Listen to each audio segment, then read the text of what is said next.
In this short snippet of Tammy's tips and tricks, I have my Scentsy binder that I got not very long after I first became a consultant.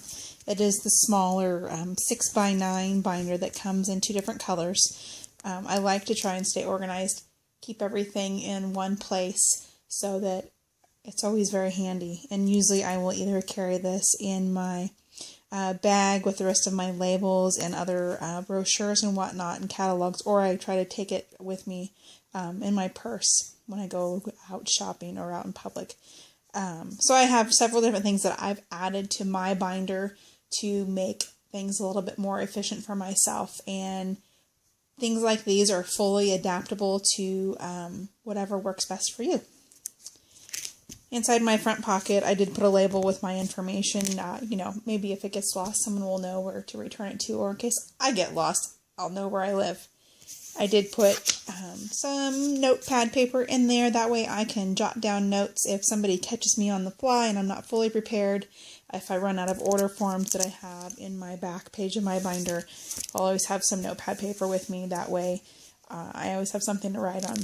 I did make the small investment in getting the hard cardstock of the catalog.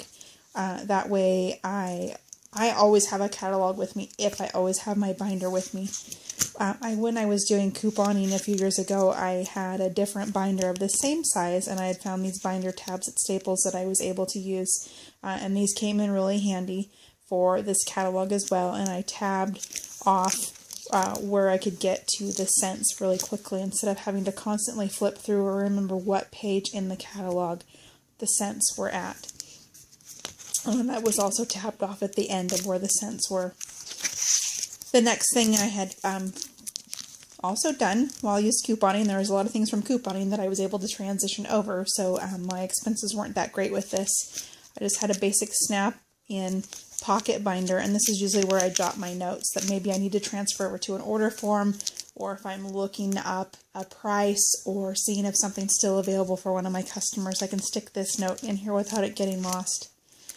These are just very plain, clear sheet protectors that I also got at Staples. This gives me the opportunity when I've submitted an order and I'm waiting for payment to, if it's one of my customers that I deal with all the time, I don't always collect payment up front. I'm really comfortable with delivering and then taking payment.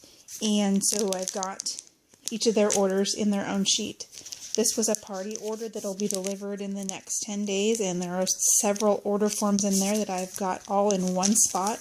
That way, when the order comes in, I can just very easily take those out of the pouch and check everything off. And then I've got extras in there. I tabbed off my mileage log, my expenses. I've got my pocket in there to put my receipts.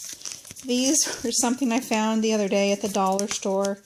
I just figured I'd try them out. I don't know whether or not they're going to work, but again, it gave me something else with tabs and something else with pockets. There are pockets on both sides. There were 3 of them that came in the pack for $1. I put in some thank you cards. That way I've always got thank you cards with me that I can throw something in the mail really quickly.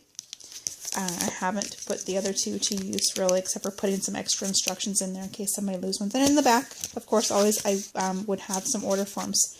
If these had been a little bit bigger, then I probably would have stuck the order forms in there, but they're not quite wide enough to get them in. So hopefully that gives you an idea of how I've been using my binder, and I hope you enjoyed my video.